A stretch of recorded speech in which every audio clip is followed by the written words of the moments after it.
आसक्त चित्त होकर के नाना प्रकार के शुभ अशुभ कर्म करने वाले जब भगवत कृपा से पुनः सत्संग प्राप्त करते हैं और साधन मार्ग में लगते हैं तो माया अपना प्रबल रूप धारण करती है। या तो ऐसी अनुकूलता प्रदान करती है कि वो भूल जाए,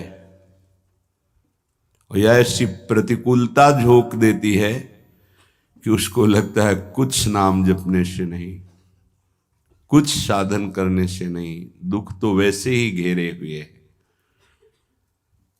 धैर्य छूट जाता है और भगवत मार्ग से विमुख आचरण करने लगता है।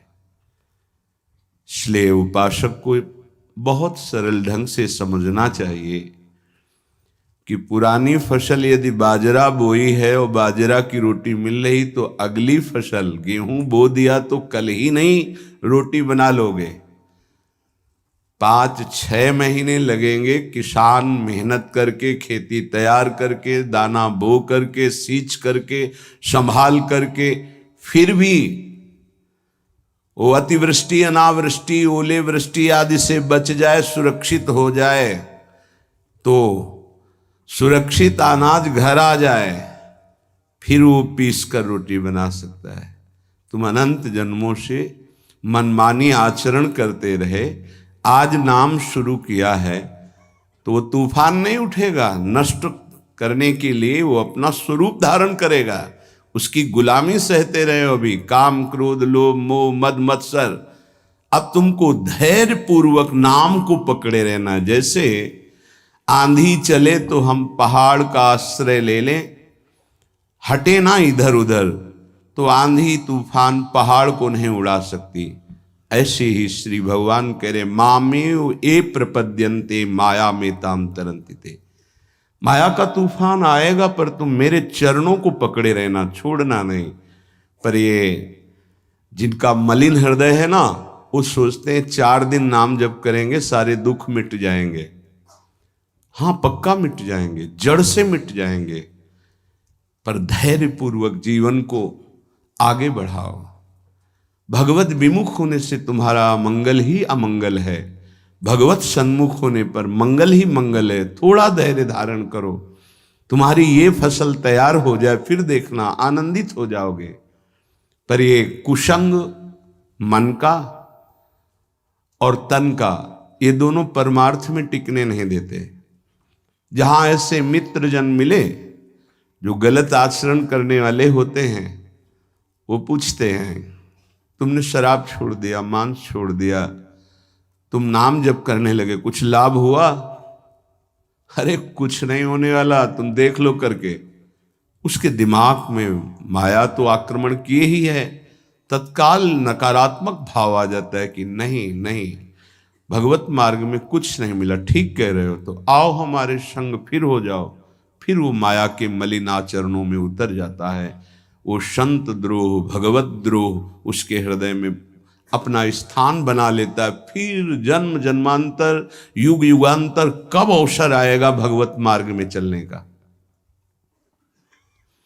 इसलिए जिनको सत्संग मिला है, जिनको नाम जपने का सौभाग्य मिला है, उनको बहुत धैर्यवान होना पड़ेगा। इसको ऐसे पकड़ना होगा कि जैसे हम बहुत बीमार हैं और इस औषधि के सिवा अब हमारा कोई रास्ता नहीं बचने का, अब हमको ये औषधि खानी ही है। जासु नाम भवभेषज हरनि घोर त्रयशूल, तीनों तापों का नाश करने की सामर्थ्य और संसार समुद्र से पार करने की सुदृढ़ नौका, भवरोग की अचूक औषधि नाम है। हमारा भाव बने न बने, भाव बिगड़ जाए, कोई बात नहीं, तुम नाम मत छोड़ना, हमारी प्रार्थना मानना, नहीं तो ये तूफान माया का आपको उड़ा ले जाएगा, परमार्थ में नहीं खड़ा होने देगा। बहुत धैर्य पूर्वक दीर्घ काल तक चला जाता है। धैर्य कहते हैं लाभ मिले ना मिले, हानि मिले, अपमान मिले, सम्मान मिले, हम किसी भी स्थिति में अब नाम नहीं छोड़ सकते। वो जीत जाएगा माया से। विपक्ष बहुत जोरदार है, आप क्या समझते हो? आप भगवान के अंश हो, ये भूल चुके हो, लेकिन वो नहीं भूली, वो भगवान की शक्ति है। भगवान कह रहे हैं मम माया दुरत्य, मम माया, मम मेरी है।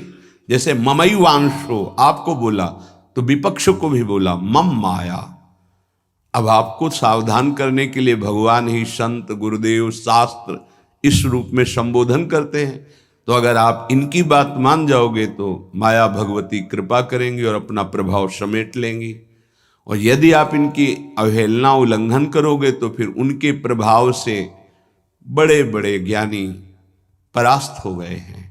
जो माया बहुबार नचावा, जास चरित को लख नहीं पावा, ऐसी विचित्र है, बहुत बहुत विचित्र।